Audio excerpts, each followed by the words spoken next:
नमस्कार, पंजाब केसरी .com देख रहे हैं आप और मैं हूं आपके साथ विनीत मंटराई। दिल्ली शराब नीति से जुड़े मनी लॉन्ड्रिंग मामले में गिरफ्तार सीएम अरविंद केजरीवाल की याचिका पर सुप्रीम कोर्ट ने ईडी से कई सवाल किए।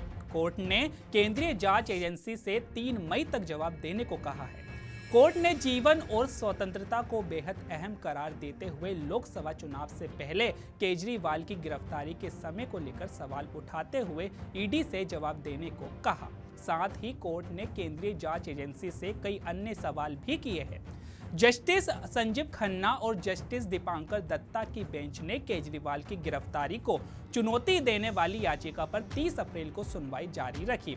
इस दौरान बेंच ने ईडी की ओर से पेश अतिरिक्त सॉलिसिटर जनरल एसवी राजू से कहा, हमारे कुछ सवाल है और हम चाहेंगे कि अपना पक्ष रखते समय इनका आप जवाब दें।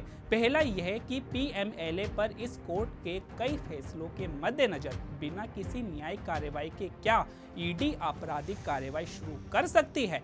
पीठ ने कहा कि इस मामले में कुर्की की कोई कार्रवाई अभी तक शुरू नहीं की गई है और यदि कोई इस तरह की कार्रवाई शुरू की गई है तो ईडी को यह भी दिखाना होगा कि केजरीवाल कैसे इससे संबंधित है। वहीं जस्टिस खन्ना ने कहा कि आबकारी नीति मामले में न्यायिक हिरासत के तहत जेल में बंद पूर्व मुख्यमंत्री मनीष सिसोदिया की जमानत याचिका पर फैसला 2 भागों में बटा हुआ है।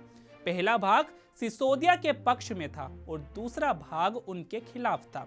पीठ ने कहा, राजू को हमें बताना होगा कि केजरीवाल के मामले में सिसोदिया से जुड़े फैसले का कौन सा हिस्सा निहित है। जस्टिस खन्ना ने कहा कि हमारा महत्वपूर्ण सवाल ईडी की गिरफ्तारी की शक्ति से संबंधित है, क्योंकि इसी कारण से केजरीवाल ने बार-बार कोर्ट का दरवाजा खटखटाया है। तो वहीं बेंच ने मामले में न्यायिक कार्रवाई शुरू करने और गिरफ्तारी की कार्रवाई के बीच की लंबी अवधि को भी चिन्हित किया और कहा कि धन शोधन निवारण अधिनियम की धारा 8 अधिकतम 365 दिन की सीमा प्रदान करती है।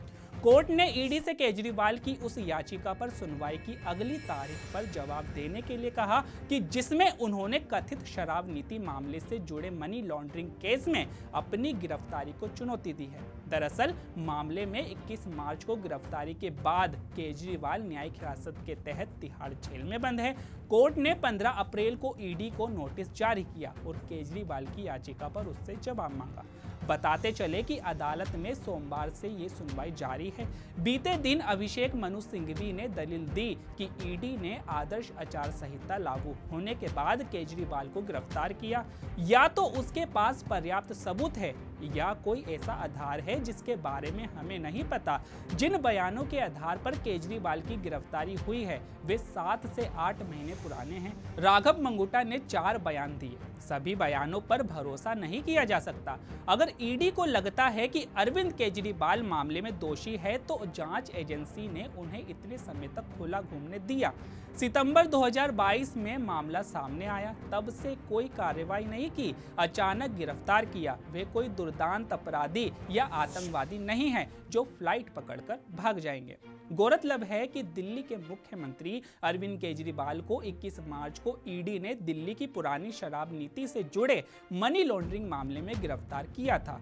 वह 1 अप्रैल से तिहाड़ जेल में बंद है और 7 मई तक न्यायिक हिरासत में रहेंगे।